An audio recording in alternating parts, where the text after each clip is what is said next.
Russian ভাষা শেখার জন্য প্রথমেই যেটা জানা দরকার তা হচ্ছে রাশিয়ান অ্যালফাবেট। এখন আমরা দেখব রাশিয়ান অ্যালফাবেট কীরকম উচ্চারণ হয়। রাশিয়ান ভাষা শেখার জন্য প্রথমেই যেটা জানা দরকার তা হচ্ছে রাশিয়ান অ্যালফাবেট।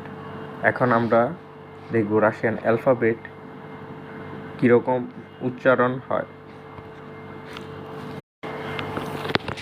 রাশিয়ান ভাষা শেখার জন্য প্রথমেই যেটা জানা দরকার তা হচ্ছে রাশিয়ান অ্যালফাবেট।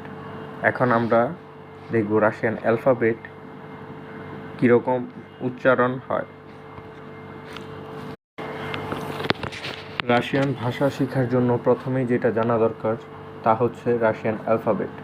এখন আমরা দেখব রাশিয়ান অ্যালফাবেট কীরকম উচ্চারণ হয়।